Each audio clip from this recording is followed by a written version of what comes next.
जरा सोचो, आपको बहुत प्यास लगी है और कोई आपको बोले तुम पानी नहीं पी सकते और तुम्हें कोई पानी पिलाने वाला तक ना हो।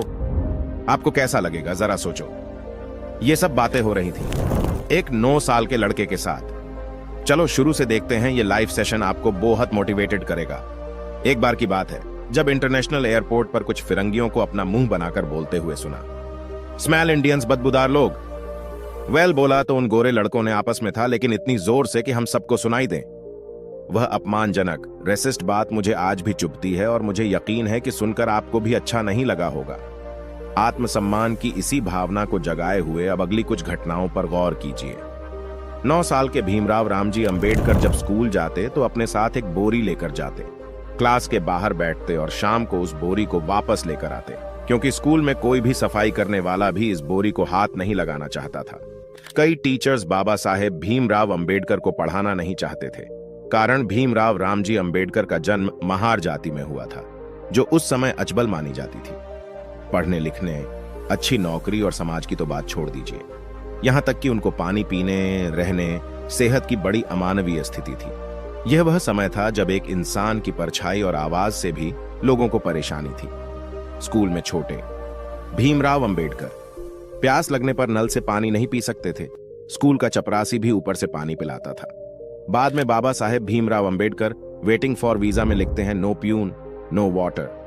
प्यून की कई दिनों की छुट्टी के जाने से किसी दूसरे ने उन्हें पानी भी नहीं पिलाया।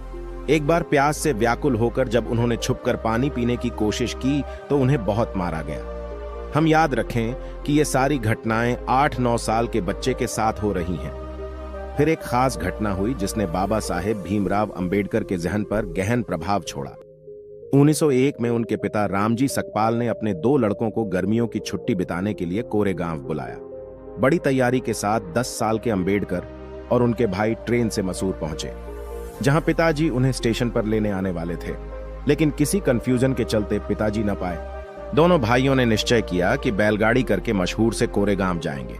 जब बैलगाड़ी वाले को पता चला कि ये दोनों बच्चे महार जाति के हैं तो उन्हें बैलगाड़ी से धकेल दिया। फिर 2 गुना किराया लेकर उन्हीं से बैलगाड़ी चलवाई और गाड़ी वाला खुद पीछे पीछे चला, क्योंकि वह उनके साथ बैठकर दूषित नहीं होना चाहता था। इतना ही नहीं, सफर के बीच में जब दोनों भाई अपने घर से लाया हुआ भोजन करना चाहते थे तो गाड़ी वाले ने पानी पीने के लिए एक ऐसी नदी पर गाड़ी रोकी जहां पर जानवर मलमूत्र त्यागते थे। Baba Saheb Bhimrao Ambedkar waiting for visa में लिखते हैं कि मैं 9 साल का लड़का था जब यह सब मेरे साथ हुआ। इस घटना ने मेरे ऊपर गहरी छाप छोड़ी। दोस्तों, अब आप कल्पना करो, अंबेडकर साहब के मेंटल स्टेट की अनगिनत अपमान, दुर्व्यवहार, तिरस्कार सहने के बाद उन्होंने सोचा होगा कि यह कैसा सिस्टम है जहां इंसान के बच्चे को इंसान जैसा महसूस न करने दिया जाए। एक ऐसा समय आया कि जब वे 10 साल की उम्र में घर और स्कूल छोड़कर भाग जाना चाहते थे। ट्रेन के टिकट के लिए उन्होंने 4 दिन तक पैसे चुराने की कोशिश की, केवल एक आना मिला, तो उन्होंने निश्चय किया कि स्कूल और घर छोड़ने से कुछ नहीं होगा। मैं पढ़कर अच्छी नौकरी हासिल करूंगा और आत्मनिर्भर बनूंगा। उससे पहले छोटे बालक भीमराव अंबेडकर जी को गार्डनिंग, बकरियां चराने और खेलने का शौक था। उस निर्णय ने बाबा साहेब की शक्तियों को एक नई दिशा दी। वे कहते हैं कि इस दुनिया में कुछ भी करने का एम्बिशन होना चाहिए। The alone rise that stripe कुत्ता वही है जो महान प्रयत्न करता है। 1904 में बाबा साहेब भीमराव अंबेडकर का परिवार सतारा से बॉम्बे आ गया। शहर बदला था, लेकिन लोगों की सोच तो वही थी। एल्फिंस्टन स्कूल में उनको संस्कृत टीचर ने पढ़ाने से मना कर दिया, लेकिन भीमराव अंबेडकर जी तो शिक्षा और स्वाभिमान का दृढ़ निश्चय कर चुके थे। उन्होंने स्कूल पास किया, मदद मिली तो बीए करने के बाद विदेश चले गए। कोलंबिया यूनिवर्सिटी में डॉक्टर भीमराव अंबेडकर ने 8 साल की पढ़ाई केवल 2 साल 3 महीने में पूरी कर ली। वे हर दिन 21 घंटे पढ़ा करते। उन्होंने इकोनॉमिक्स में एमए किया, साथ में सोशियोलॉजी, हिस्ट्री, फिलॉसफी, एंथ्रोपोलॉजी और पॉलिटिक्स के विषय भी पढ़े। फिर वे पॉलिटिकल साइंस और इकोनॉमिक्स पढ़ने लंदन स्कूल ऑफ इकोनॉमिक्स चले गए। इसके साथ उन्हें लंदन में लॉ की पढ़ाई के लिए भी एडमिशन मिल गया, लेकिन स्कॉलरशिप की 5 साल की अवधि खत्म होने के कारण अधूरी पढ़ाई छोड़कर उन्हें वापस आना पड़ा। वे वापस आए और मरोड़ा के महाराजा के मिलिट्री सेक्रेटरी बने, लेकिन यहां भी वही रवैया था।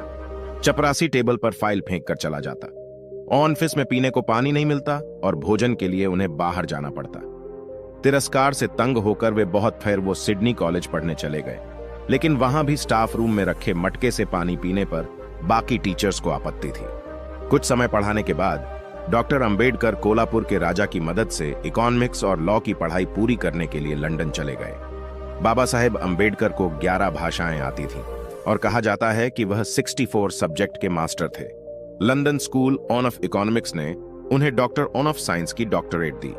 वे विश्व में पहले और अभी तक केवल एक ही व्यक्ति हैं जिनके पास सारे विषयों पर डॉक्टरेट यानी PhD का खिताब है। डॉक्टर बाबा साहेब अंबेडकर ने पढ़ाई के दौरान थीसिस के लिए किताब लिखी थी, the problem of the rupee, its origin and solution, जिसके आधार पर RBI यानी रिजर्व बैंक की स्थापना हुई।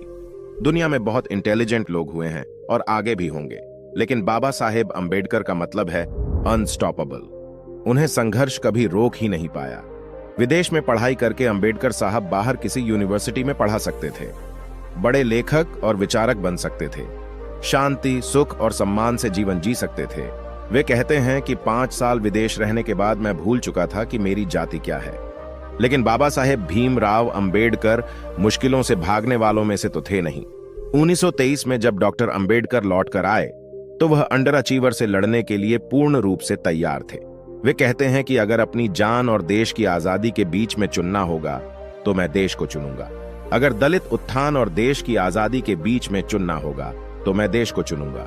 अगर दलित उत्थान और देश की आजादी के बीच में चुनना होगा तो पहले मैं दलित उत्थान को चुनूंगा, क्योंकि वह आजादी किस काम की जिसमें लोगों को समानता न मिले। बिना समानता के हर आजादी गुलामी है।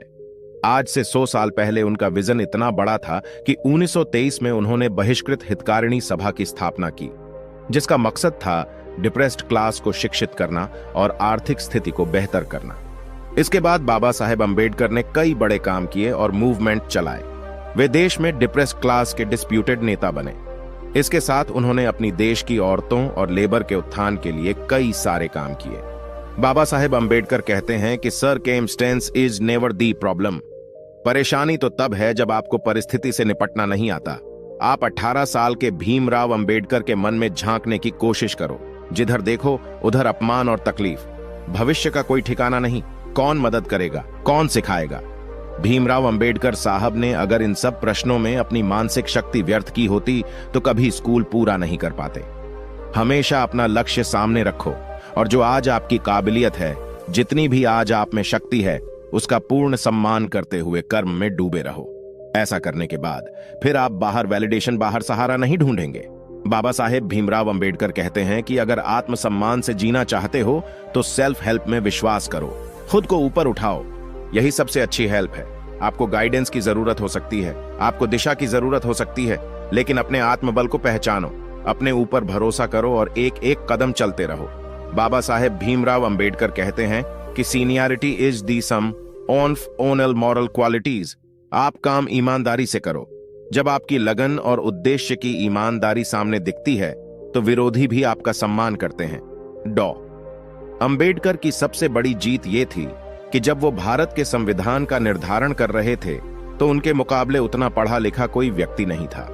विभिन्न सोच रखने वाले भी उनका सम्मान करते थे और इसी बुद्धि और NCERT का नतीजा है भारत का संविधान। नेल्सन मंडेला ने हमारा संविधान देखकर कहा था कि इस भारत के महान बेटे के विचार देखकर हमको प्रेरणा मिलती है कि साउथ अफ्रीका का नया कॉन्स्टिट्यूशन लिखा जाए। 3 साल की कड़ी मेहनत, 40 देशों के कॉन्स्टिट्यूशन पढ़ने और कई देशों के समाज और कानून व्यवस्था समझने के बाद डॉक्टर अंबेडकर के नेतृत्व में दुनिया का सबसे बड़ा कॉन्स्टिट्यूशन लिखा गया। उन्होंने भारत के लिए एक प्रोग्रेसिव कॉन्स्टिट्यूशन का निर्माण किया था। इसलिए बाबा साहेब भीमराव अंबेडकर को फादर ऑफ इंडियन कॉन्स्टिट्यूशन कहा जाता है। ओशो ने कहा था कि 5000 सालों में अंबेडकर जैसे बुद्धिमान व्यक्ति पैदा नहीं हुए। बाबा साहेब बुद्धिमान तो थे ही, लेकिन इसके साथ उनको सीखने की तीव्र इच्छा थी। रात में बाबा साहेब भीमराव अंबेडकर किताब पढ़ने में इतना खो जाते हैं कि उनको समय और दुनिया का ख्याल नहीं रहता। पूरी रात किताब पढ़ने के बाद वे सो जाते, फिर सुबह उठकर थोड़ी कसरत करते और कोर्ट चले जाते। जब भी उन्हें कोई खाने के लिए बाहर दावत पर ले जाना चाहता तो वे कहते कि अगर आप मुझे दावत देना चाहते हो तो टिफिन घर पर ही ले आओ। बाहर जाने में और व्यर्थ की बातों में मेरा कम से कम 1 घंटा खराब हो जाएगा। डॉक्टर भीमराव अंबेडकर कहते हैं कि शिक्षा शेरनी का दूध है, जो पिएगा वो दहाड़ेगा। जब वे विदेश जाते हैं तो वहां से 1000 सेकंड हैंड किताबें तक वापस लेकर आते। राजगढ़ में स्थित डॉक्टर भीमराव अंबेडकर की पर्सनल लाइब्रेरी में 50,000 किताबें थीं। किताबें तो खरीद कर कुछ लोग रख सकते हैं, लेकिन बाबा साहेब भीमराव अंबेडकर के देहांत के बाद जब उनकी लाइब्रेरी खोली गई तो हर किताब में कई जगह नोट्स और कमेंट्स लिखे थे। बाबा साहेब भीमराव अंबेडकर कहते हैं कि cultivation on off mind is the ultimate on off human distance. आप उनकी बुद्धि की स्थिरता के बारे में सोचिए। जीवन भर अमानवीय व्यवहार सहने के बावजूद, समाज में कई तबकों के विरोध होने के बावजूद उन्होंने अपने मन में किसी तरह की नफरत नहीं पाली, क्योंकि वह जानते थे कि नफरत कमजोर दिमाग का खेल है। वे अंत तक एकता, भाईचारे की बात करते रहे। डॉक्टर भीमराव अंबेडकर कहते हैं, we are Indians firstly and lastly. उम्मीद करता हूं दोस्तों, यह प्रेरणादायक लाइफ लेसन आपको बहुत पसंद आया होगा। जय भीम।